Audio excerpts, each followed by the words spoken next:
सोने के कंगन। एक गांव में महतो नामक एक किसान था। वह 60 साल का था। उसका पुत्र गोकुल था। महतो की बहू का नाम दुर्गा था। दुर्गा के बद्रीनाथ नामक एक भाई था। ये सब मिलकर एक ही परिवार में बड़े आनंद से रहा करते थे।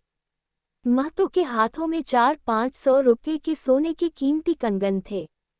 दुर्गा हमेशा ललचाए आंखों से कंगनों की ओर देखा करती थी, पर महतो का विचार था कि कंगनों के लोभ में पड़कर उसकी बहू बुढ़ापे में उसे खाना खिलाएगी। गोकुल भी इस विचार से इंतजार करता था कि महतो के मर जाने पर कंगनों से अपनी औरत के लिए वह सोने के गहने बनवाएगा। एक दिन महतो रोज की भांति खेत में चला गया। खेत में एक आम के पेड़ के नीचे बैठकर किसी चिंता में डूबकर शाम तक वहीं रह गया। संध्या होने पर उसे आंखों से कुछ दिखाई नहीं पड़ता था, इसलिए उसने एक बार चारों ओर नजर डाली और अंधेरा फैलते देख घबरा गया।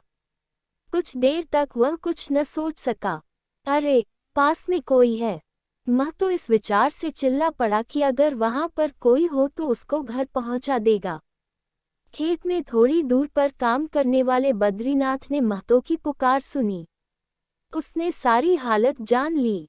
उसके निकट जाकर अपना स्वर बदलकर वह गरज उठा, पहले तुम कंगन उतार कर दे दो। लाचार होकर महतो ने अपने कंगन उतार कर बद्रीनाथ के हाथ में रख दिए। कंगन लेकर बद्रीनाथ वहां से चला गया। इसके बाद जैसे तैसे महतो अपने घर पहुंचा। महतो के हाथों से कंगन हड़प कर बद्रीनाथ सीधे सुनार के घर पहुंचा और बोला, भाई, तुम्हें आधा हिस्सा दूंगा, इन्हें बेचकर मुझे रुपये ला दो। सुनार मान गया। महतो बड़ी देर से घर पहुंचा, पर अपने ससुर के हाथों में कंगन न देख दुर्गा ने पूछा, तुम्हारे कंगन कहाँ है? तुम्हारे लिए गहने बनाने के वास्ते सुनार के हाथ दे दिया है। महतो ने चालाकी से कहा। दुर्गा ये बात सुनते ही बड़ी खुश हुई और उसने अपने लिए जो विशेष प्रकार के व्यंजन बना लिए थे, वे सब अपने ससुर को परोस दिए। उधर सुनार आधी रात के वक्त कोई काम कर रहा था। इसे देख उसकी पत्नी मीनाक्षी उठकर चली आई और पूछा, आधी रात के वक्त तुम क्या कर रहे हो? अपनी पत्नी को वहां देख सुनार घबरा गया। इस घबराहट में उसका हाथ जल गया, इसलिए वह खीदाकर डांट बैठा, तुम जाकर सो क्यों नहीं जाती? इस पर मीनाक्षी को शक हुआ, फिर भी वह जाकर लेट गई। महतो की बहू दुर्गा सवेरे ही उठकर सुनार के घर की ओर दौड़ पड़ी। उस वक्त सुनार घर में नहीं था। मेरे ससुर ने सोने के कंगन तोड़कर मेरे लिए गहने बनाने के लिए सुनार के हाथ दिया है। मुझे अमुक अमुक गहने चाहिए।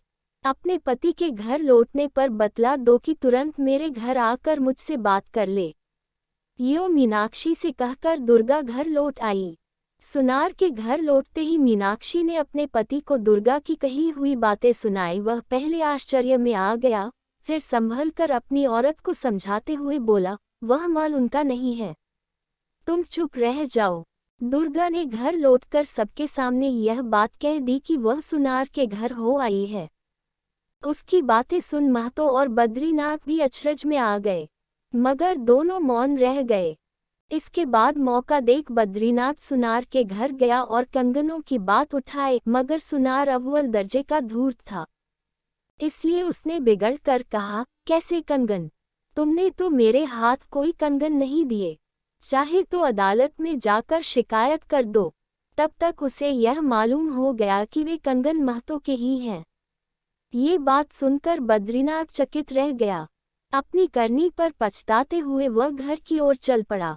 महतो ने गुप्त रूप से अपने पुत्र से बताया कि पिछले दिन शाम को किसी ने जबरदस्ती उसके कंगन हड़प लिए हैं, मगर आंखों से दिखाई नहीं पड़ने के कारण वह उसे पहचान नहीं पाया।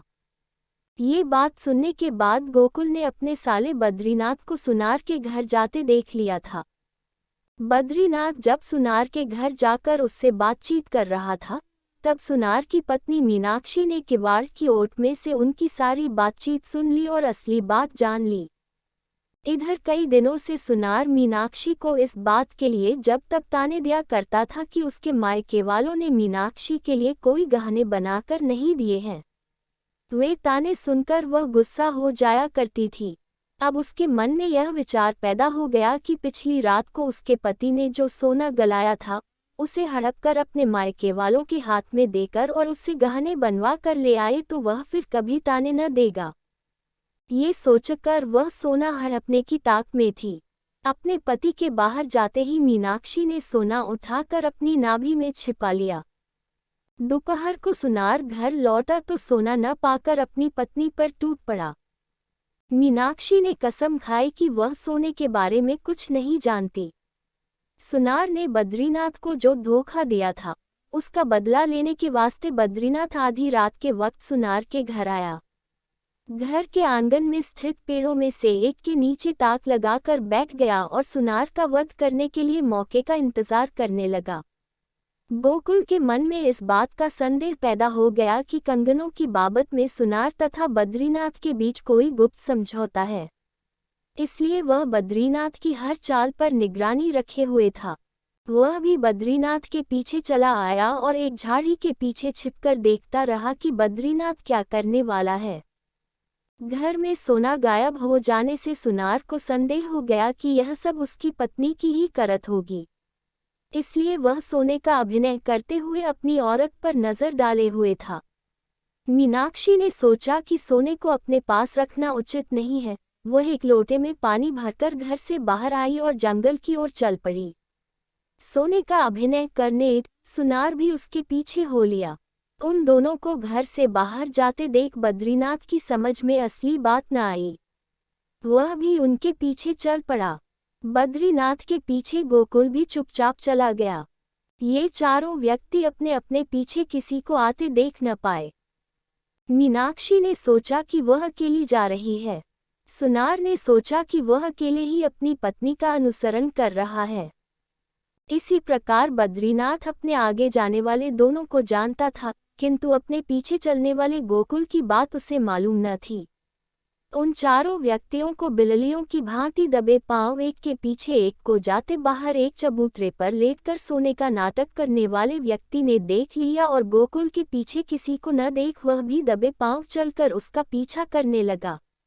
मीनाक्षी गांव के बाहर एक उजड़े मंदिर के पास रुक गई। वहां पर एक छोटा सा गड्ढा खोद उसने सोना छिपा दिया। ऊपर थोड़ी सी मिट्टी डाल घर की ओर चल पड़ी। इसके बाद बाकी तीनों याट उस गड्ढे पर झपट पड़े और आपस में लड़ने लगे। इतने में पीछे आए हुए व्यक्ति ने गरज कर कहा, ठहर जाओ। तीनों ने मुड़कर देखा और समझा लिया कि चिल्लाने वाला व्यक्ति उस देश का राजा है। सब उसके पैरों पर गिर पड़े।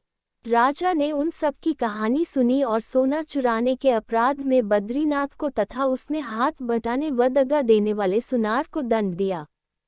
तब महतो को उसका सोना वापस दिलाया। कुछ समय बाद दुर्गा ने उस सोने से अपने लिए गहने बनवा लिए।